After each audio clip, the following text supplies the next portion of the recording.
Fala aí, galera, tudo bem? Esse texto chama-se O Amor é uma Falácia, de Max Schumann, de uma coleção chamada As Calcinhas Cor-de-Rosas do Capitão. É uma sequência de textos relacionados ao estudo da filosofia. Eu conheci esse texto há muitos anos atrás, quando eu estava no segundo grau. E eu acho esse texto o máximo e quero compartilhar ele com vocês. Vamos lá então ao texto? Um, dois, três e foi. Tananã. Eu era frio e lógico, sutil, calculista, perspicaz, arguto e astuto. Era tudo isso. Tinha o cérebro poderoso como um dínamo, preciso como uma balança de farmácia, penetrante como um bisturi. E tinha, imaginem só, 18 anos. Não é comum ver alguém tão jovem com um intelecto tão gigantesco. Tomem, por exemplo, o caso do meu companheiro de quarto na universidade, Escobar. Mesma idade, mesma formação, mas burro como uma vaca. Um bom sujeito, compreendam, mas sem nada lá em cima. Do tipo emocional, instável, impressionável. Pior de tudo, dado a manias. Eu afirmo que a mania é a própria negação da razão. Deixar-se levar por qualquer nova onda que apareça, entregar-se a alguma idiotice só porque os outros a seguem, isso para mim é o cúmulo da insensatez. Escobar, no entanto, não pensava assim. Certa vez encontrei-o deitado na cama com tal expressão de sofrimento no rosto que meu diagnóstico foi imediato: apendicite. Não se mexa, não tome laxativos, vou chamar o médico. Marmota, balbuciou ele. Marmota? Disse eu, interrompendo minha leitura. Quero um casaco de pele de marmota, gemeu ele. Percebi que o seu problema não era físico, mas mental. Por que você quer um casaco de pele de marmota? Eu devia ter adivinhado, gritou ele, dando tapas nas próprias têmporas. Devia ter adivinhado que eles voltariam com a moda boca de sino. Como um idiota, gastei todo o meu dinheiro em livros para as aulas e agora não posso comprar um casaco de pele de marmota. Quer dizer, perguntei incrédulo, que estão mesmo usando casacos de pele de marmota outra vez? Todas as pessoas importantes da universidade estão. Por onde você tem andado? Na biblioteca, respondi, citando um lugar não frequentado pelas pessoas importantes da universidade. Ele saltou da cama e pôs-se a andar de um lado para o outro do quarto. Preciso conseguir um casaco de pele de marmota, preciso! Por que, Escobar? Veja a coisa racionalmente. Casacos de pele de marmota são anti-higiênicos, soltam pelos, cheiram mal, são pesados, são feios, são... Você não compreende, interrompeu ele com paciência. É o que todos estão usando. Você não quer andar na moda? Não, respondi sinceramente. Pois eu sim, declarou ele. Daria tudo para ter um casaco de pele de marmota, tudo. Aquele instrumento de precisão, meu cérebro, começou a funcionar a todo vapor. Tudo? Perguntei, examinando seu rosto com os olhos semicerrados. Tudo, confirmou ele em tom dramático. Alisei o queixo, pensativo. Eu, por acaso, sabia onde encontrar um casaco de pele de marmota. Meu pai usara um nos seus tempos de estudante. Estava agora dentro de um baú no sótão de nossa casa. E também, por acaso, Escobar tinha algo que eu queria. Não era dele exatamente, mas pelo menos ele tinha alguns direitos sobre ela. Refiro-me à sua garota, Capitu. Eu já muito desejava Capitu. Apresso-me a esclarecer que meu desejo não era de natureza emotiva. A moça, não há dúvidas, despertava emoções.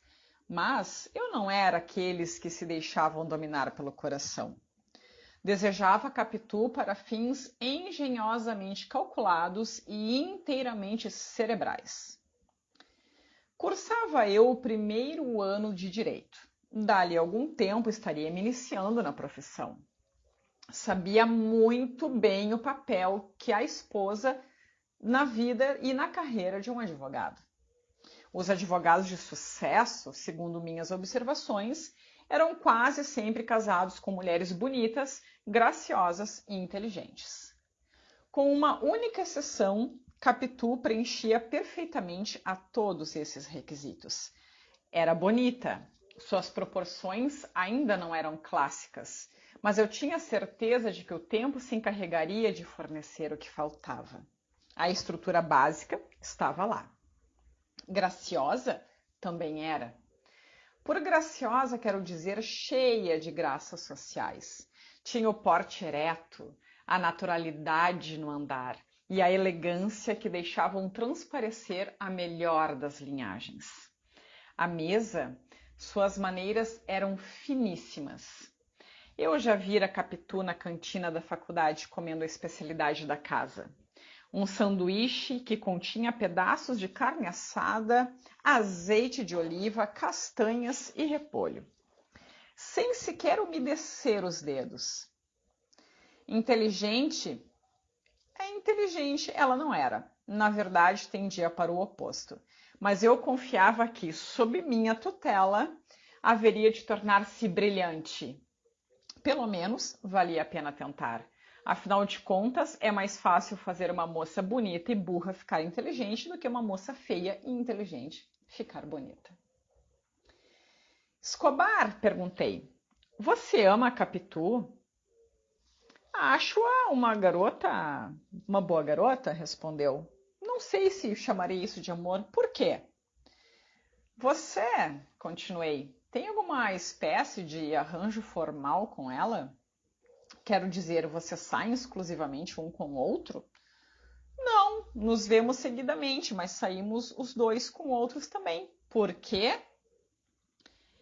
Existe alguém, perguntei, por algum outro homem de que ela goste de maneira especial?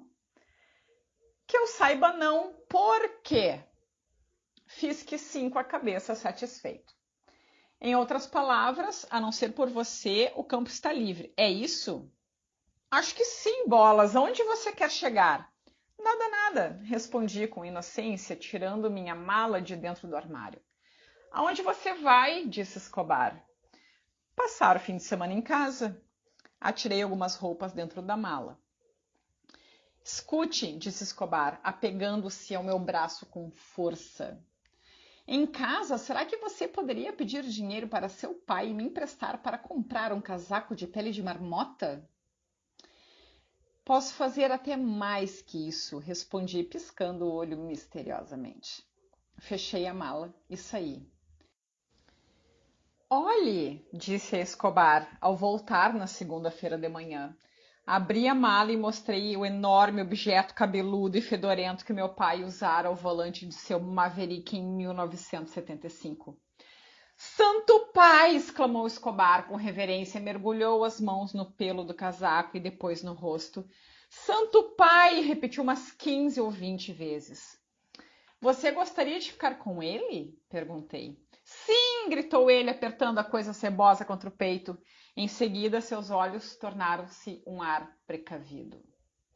O que você quer em troca? A sua garota, disse eu, não desperdiçando palavras. Capitu? Sussurrou Escobar horrorizado. Você quer a Capitu? Isso mesmo. Ele jogou o casaco para longe. Nunca! Declarou resoluto. Dei de ombros. Ok, se você não quer andar na moda, o problema é seu. Sentei numa cadeira e fingi que lia um livro. Mas continuei espiando Escobar, com o rabo dos olhos. Era um homem partido em dois. Primeiro olhava para o casaco com a expressão de uma criança desamparada à vitrine de uma confeitaria. Depois dava-lhe as costas e cerrava os dentes altivo. Depois voltava a olhar para o casaco com uma expressão ainda maior de desejo no rosto. Depois virava-se outra vez, mas agora sem tanta resolução. Sua cabeça ia e vinha, o desejo ascendendo e a resolução descendendo. Finalmente não se virou mais, ficou olhando para o casaco com pura lascívia. Não é que como se eu estivesse apaixonado por Capitu, balbuciou, ou mesmo a namorando ou coisa parecida. Isso mesmo, murmurei. Afinal, Capitu, o que significa para mim ou eu para ela? Nada, respondi. Foi uma coisa banal, nos divertimos um pouco, só isso. Experimente o casaco, disse eu. Ele obedeceu. O casaco cobria as orelhas e caía até os sapatos. Ele parecia um monte de marmotas mortas. Serve perfeitamente, disse ele contente. Levantei da cadeira e perguntei, estendendo a mão. Negócio fechado? Fechado, disse ele, engolindo em seco e apertando a minha mão. Saí com Capitu pela primeira vez na noite seguinte. O primeiro programa teria o caráter de uma pesquisa preparatória. Eu desejava saber o trabalho que me esperava para elevar a sua mente ao nível desejado. Levei-a para jantar. Puxa, que jantar bacana, disse ela quando saímos do restaurante. Fomos ao cinema. Puxa, que filme bacana, disse ela quando saímos do cinema. Levei-a para casa.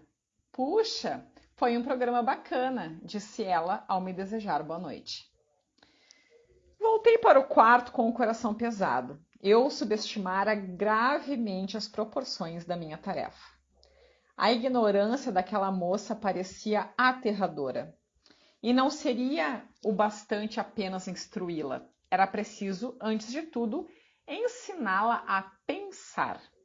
O empreendimento se me figurava gigantesco, e a princípio me vi inclinado a devolvê-la a Escobar.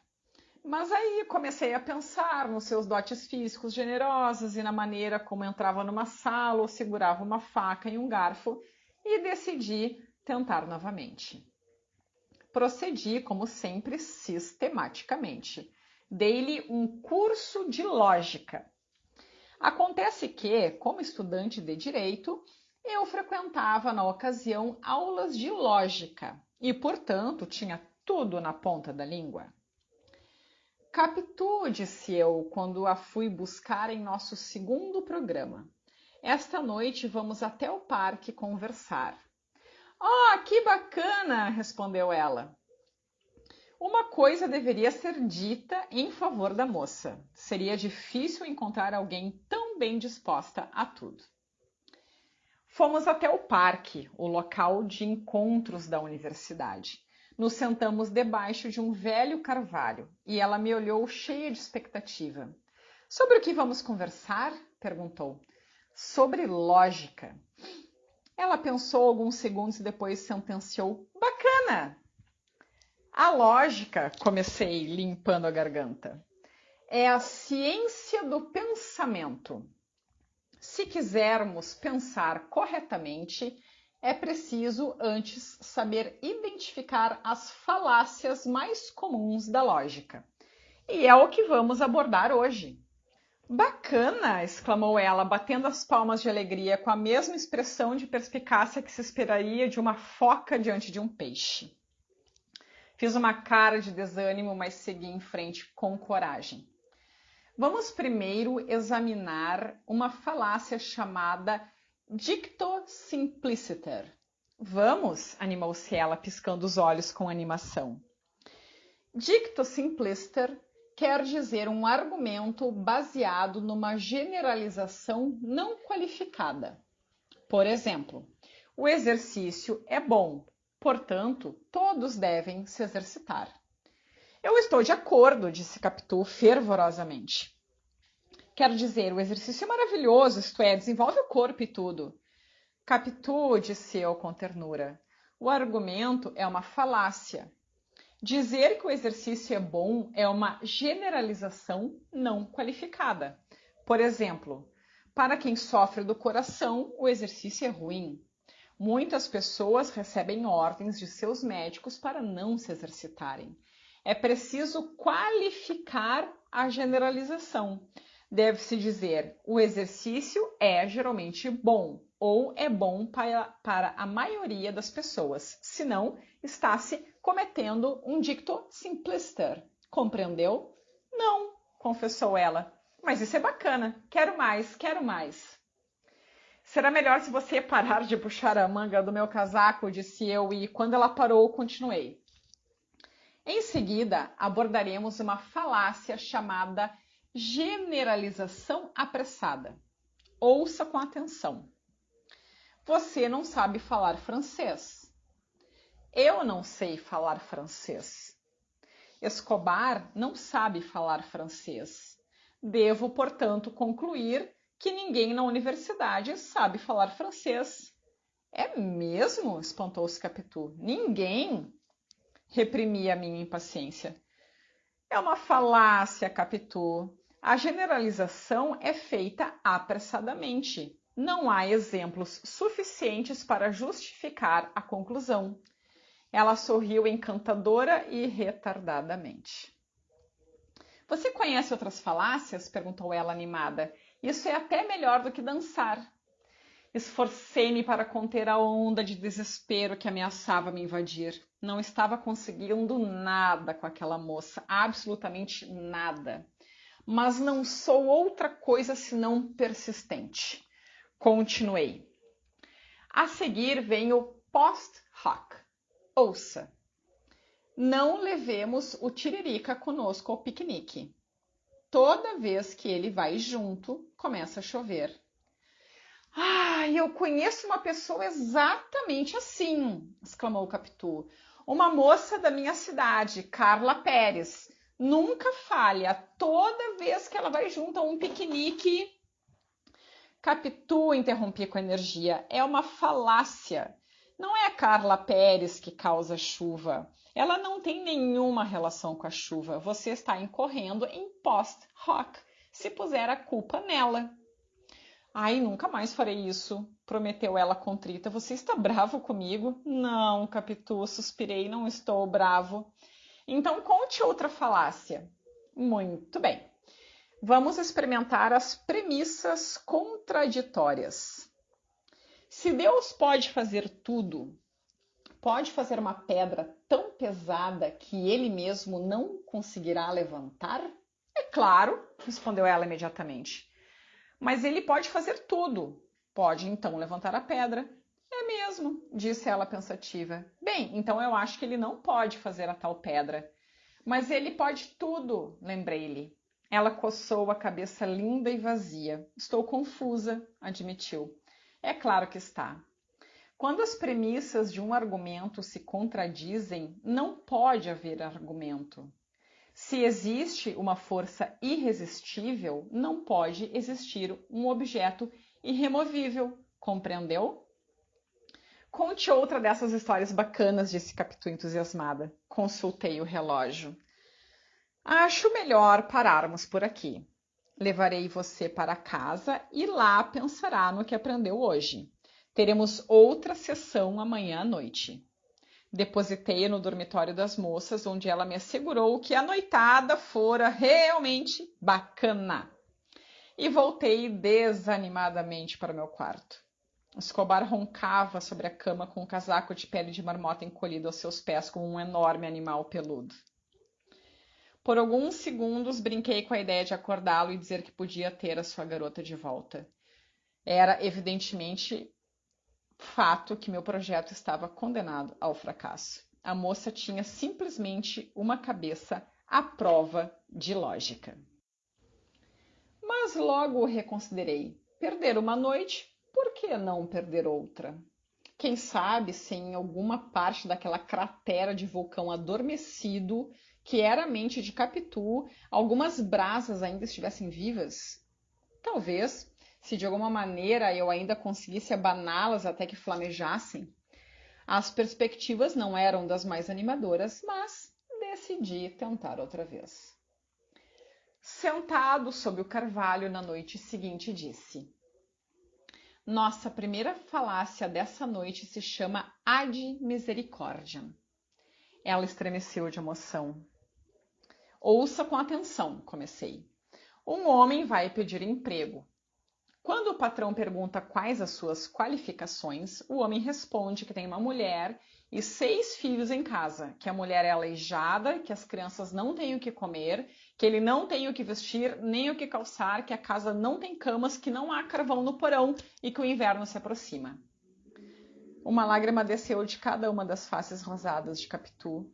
Isso é horrível, horrível, soluçou. É horrível, concordei, mas não é argumento. O homem não respondeu à pergunta do patrão sobre suas qualificações. Em vez disso, tentou despertar a sua compaixão. Cometeu a falácia do ad misericordiam. Compreendeu? Você tem um lenço? Pediu ela entre soluços. Dei-lhe o lenço e fiz o possível para não gritar enquanto ela enxugava os olhos. A seguir, disse controlando o tom da voz, discutiremos a falsa analogia. Eis um exemplo. Deviam permitir aos estudantes consultarem seus livros durante os exames. Afinal, os cirurgiões levam radiografias para se guiarem durante uma operação. Os advogados consultam seus papéis durante um julgamento. Os construtores têm plantas que os orientam na construção de uma casa. Por que, então, não deixar que os alunos recorram aos seus livros durante uma prova? Pois olhe, disse ela entusiasmada, essa é a ideia mais bacana que já ouvi há muito tempo.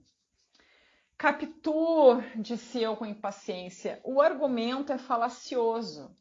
Os cirurgiões, os advogados e os engenheiros não estão fazendo testes para verem o que aprenderam. E os estudantes, sim. As situações são completamente diferentes e não se pode fazer analogias entre elas. Continuo achando a ideia bacana, viu? Disse Capitu. Bolas, murmurei e prossegui persistente, fazendo meia careta. A seguir, tentaremos a falácia hipótese contrária ao fato. Essa parece boa, foi a reação de Capitu. Ouça. Se Madame Curie não deixasse, por acaso, uma chapa fotográfica numa gaveta junto com uma pitata de Pétimbla, nós, hoje, não saberíamos da existência do composto químico que é o rádio. É mesmo, concordou Capitu, sacudindo vigorosamente a cabeça. Você viu o filme? Eu fiquei louca pelo filme. Aquele Walter Pynchon, né? Tão bacana. Ele me faz vibrar. Se você conseguir esquecer o Sr. Pynchon por alguns minutos, disse eu friamente, gostaria de lembrar que o que eu disse é uma falácia. Madame Curie poderia ter descoberto o rádio de alguma outra maneira. Talvez outra pessoa o descobrisse. Muita coisa poderia acontecer. Não se pode partir de uma hipótese que não é verdadeira e tirar dela qualquer conclusão defensável. Eles deveriam botar o Walter em mais filmes, disse Capitu. Eu quase não vejo no cinema. Mais uma tentativa, decidi. Só mais uma. Há um limite para o que um homem pode suportar. A próxima falácia é chamada envenenar o poço. Que bonitinho, deliciou-se Capitu. 2 homens vão começar um debate. O primeiro se levanta e diz: meu oponente é um mentiroso conhecido. Não é possível acreditar numa só palavra do que ele diz. Agora, Capitu, pense bem. O que está errado? Via enrugar a testa cremosa, concentrando-se. De repente, um brilho de inteligência, o primeiro que eu vira, surgiu em seus olhos. Não é justo, disse ela com indignação. Não é nada justo. Que chance tem o segundo homem se o primeiro diz que é um mentiroso antes mesmo dele começar a falar? Exato! Gritei exultante. 100% exato! Não é justo. O primeiro homem envenenou o poço antes que os outros pudessem beber dele. Atou as mãos do adversário antes da luta começar. Capitu, estou orgulhoso de você. Ora, murmurou ela, ruborizando de prazer.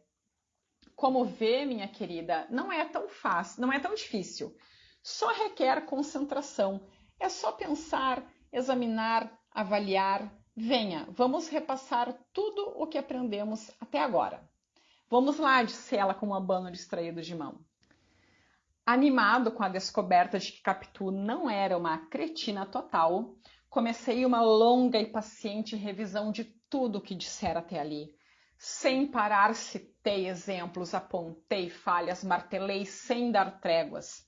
Era como cavar um túnel. A princípio, trabalho, suor e escuridão. Não tinha ideia de quando veria luz, ou mesmo se veria, mas insisti. Dei duro, cavoquei até com as unhas e finalmente fui recompensado. Descobri uma fresta de luz e a fresta foi se alargando até que o sol jorrou para dentro do túnel, clareando tudo. Levara 5 noites de trabalho forçado, mas valera a pena. Eu transformara a Capitu em uma lógica e a ensinar a pensar. Minha tarefa chegara a bom termo. Fizera dela uma mulher digna de mim. Estava apta a ser minha esposa, uma anfitriã perfeita para minhas muitas mansões, uma mãe adequada para meus filhos privilegiados. Não se deve deduzir que eu não sentisse amor pela moça. Muito pelo contrário. Assim como o Pigmaleão amara a mulher perfeita que moldara para si, eu amava a minha. Decidi comunicar-lhe dos meus sentimentos no nosso encontro seguinte. Chegara a hora de mudar nossas relações de acadêmicas para românticas. Capitu, disse eu, hoje não falaremos de falácias. Puxa, disse ela desapontada. Minha querida, prossegui, favorecendo-a com um sorriso. Hoje é a 6ª noite em que estamos juntos. Nos demos esplendidamente bem. Não há dúvidas de que formamos um bom par. Generalização apressada, exclamou alegremente. Perdão, disse eu. Generalização apressada, repetiu ela. Como é que você pode dizer que formamos um bom par baseado em apenas 5 encontros?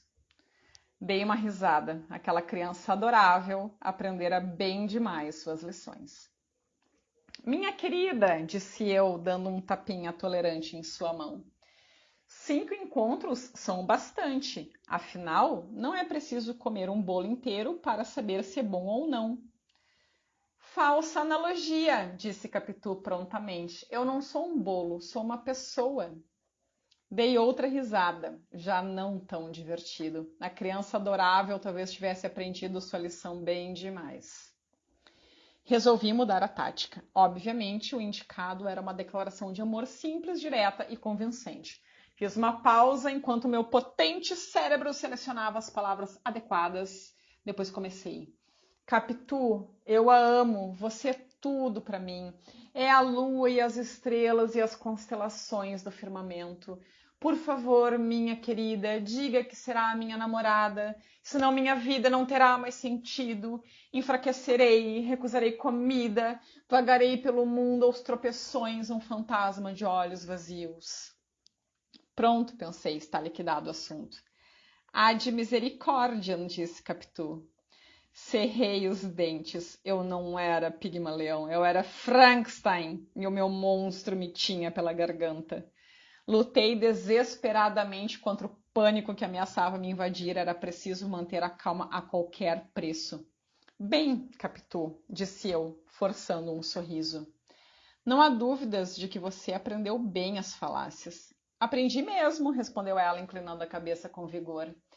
E quem foi que as ensinou a você, Capitu? Foi você.